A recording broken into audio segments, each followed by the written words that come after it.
Ашық терезе, масаға арналған тор және қаперсіз ересек. Осындай жағдай орны толмас қайғыға әкелуі мүмкін. Биылғы жылдың басынан бері өңірде балалардың терезеден құлап кетуінің 5 оқиғасы тіркелді. Ал олардың басым бөлігі 5 жасқа дейінгі балалар. Негізінен балалардың терезеден құлау оқиғалары бұл ата-ананың қарауынсыз қалған уақытта балалар қызығушылық танытып, терезелердің алдына шығып, сол жерден тепе-теңдігін жоғалтып, немесе москит торларына сүйкену кездерінде қайғылы жағдайлар орын алып жатады.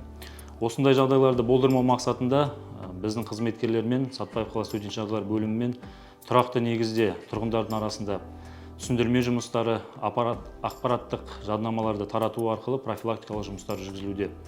Алайда осы жүргізіліп жатқан жұмыстарға қарамастан қала аумағында осындай жағдайлар орын алып жатыр. Балалардың қауіпсіздігін қамтамасыз ету мақсатында елімізде республикалық акция «Бала қауіпсіздігі басты назарда» атты акция жүргізілуде.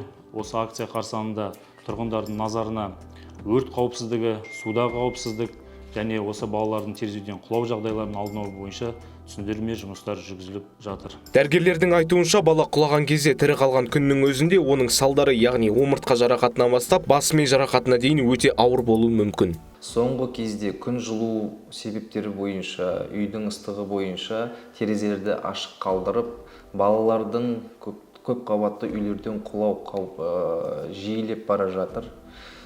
Соңғы кезде 3-4 жағдай уже тіркелді. Сондықтан, құрметті ата-аналар, балаларға абай болуларыңызды өтініп сұраймыз.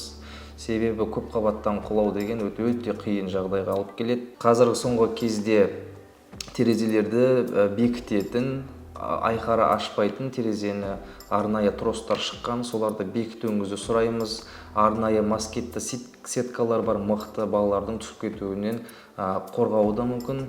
Сондықтан сіздерден өтініп сұрайтынымыз, жақсылап бекем болыңыздар. Баланы қорғау үшін күрделі шаралардың қажеті жоқ. Көзден таса қалдырмау, терезеге арнайы құлып орнату, терезе маңына жиһаз қоймау жеткілікті. Ең бастысы есіңізде болсын. Қауіпсіздік ата-ананың жауапкершілігінен басталады. Әсіресе жаздың аптап ыстық күндерінде абай болыңыз. Өйткені терезелер жиі ашық тұрады. Бір ғана қателік тым қымбатқа түсуі мүмкін.